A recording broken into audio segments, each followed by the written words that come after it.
mga kautang, nagbabalik na naman ang inyong number one palautang. This is Clarice at sa video na to ay isi-share ko agad sa inyo yung interest rate ng nasilip kong isang loan application. So mga kautang, hindi na ako gagawa pa ng tutorial on how to apply this loan application. Didiretso na agad tayo sa interest nito dahil nakita ko at nabasa ko mismo yung mga recent na nagbibigay ng kani-kanilang experiences sa Google Play Store. So mga kautang, as a reviewer na isang loan application, bago ako umuutang, is tinitingnan ko muna yung interest rate, kung dapat bang utangan, kung dapat ba ako ma-curious dito para ipagpatuloy kong utangan, or may naka-detailed na talaga na mga interest rate na dapat ko nang i-share. Kasi ako mismo mga kautang is tinitingnan ko in the first place yung interest rate. Baka naman utang ng utang lang tayo, utang lang ng utang ako, ganito naman yung interest rate.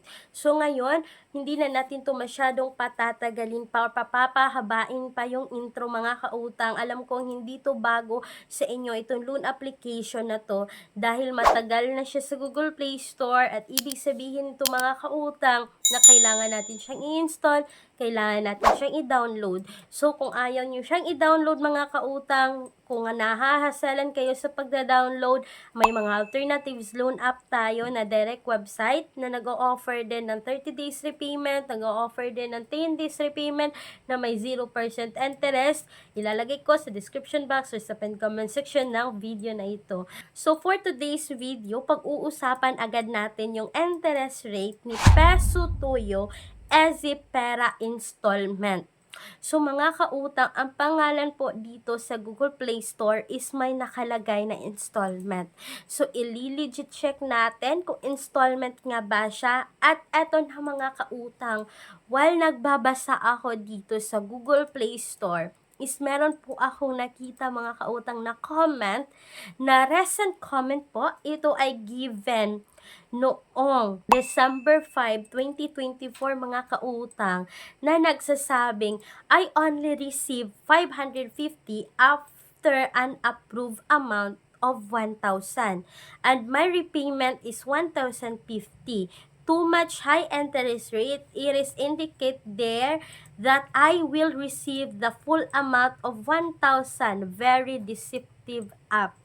So, ibig sabihin mga kautang, no, sa loan details daw dito, isinasabi na buo niya ma-receive yung 1,000. But, pag gino niya dito mga kautang, kasi gino naman talaga ng commenter na 550 na lang yung na-receive niya at babayaran na ng 1,050. Ang ibig sabihin na hindi legit yung sinasabi doon sa loan details na buo niya ma-receive yung 1,000. So, hindi lang yan mga kautang, no? May nabasa din ako, sabi ng isang commenter, no, na 1,000 din yung offer niya sa kanya at meron siyang details na nakita doon na 2 periods yung pagpayment. So, 550 yung first installment at yung another amount is for another 6 or 7 days daw. But you will only get 550 pesos.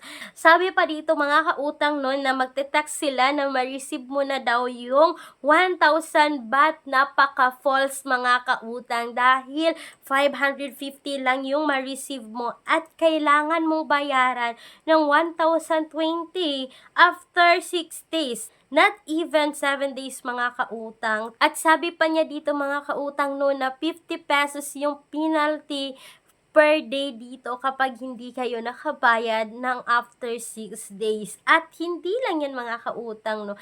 May isa pa akong comment na nabasa dito sa loan application na to, no, na yung 2,000 yung offer niya, but yung na-receive niya mga kautang is 1,100.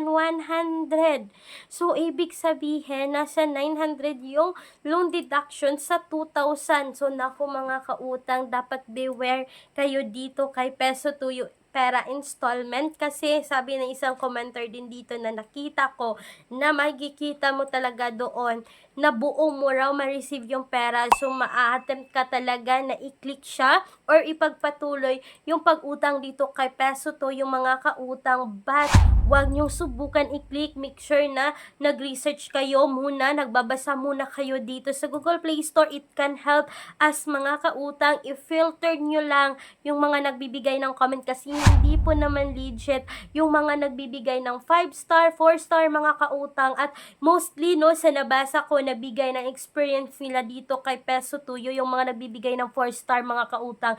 Ito yung mga nagbibigay na ng positive review kahit hindi pa na-approve ang kanilang loan application. So, mga kautang, si Peso Tuyo SE Pera Installment is 4.8 star at merong 9k reviews na sa Google Play Store. Ito po ay under ng Snap Cash Lending Incorporated. Ito po ay naka-SEC registered at ito po ay hindi submitting entities sa CIC mga kautang. Itong si Peso Tuyo na under po ng Snap Cash Lending Incorporated. So mga kautang, alam na natin yung advantages, disadvantage ng submitting entities sa CIC ang isang loan application, no? So mga kautang, sana po ay nakatulong itong short review ko about dito kay Peso Tuyo. Sana po ay magbasa muna kayo bago kayo umutang dito dahil napaka sinungaling, no, na makikita mo buo mo daw ma-receive but hindi naman talaga buo mo ma-receive yung pera. So mga kautang, kung talagang naghahanap kayo ng bank personal loan, yes, legit po ito na bank personal loan na nag-o-offer na minimum of 20,000, maximum of 2 million pesos. Yes mga kautang, no, ito lahat yung mga requirements na kakailanganin para tayo ay makapag-apply dito. One, please take note that all applications submitted is subject for bank approval. So mga kautang, that's all for today's video. Once again, this is Clarice, ang inyong number 1 palautang dahil utang is life. Bye bye bye mga kautang!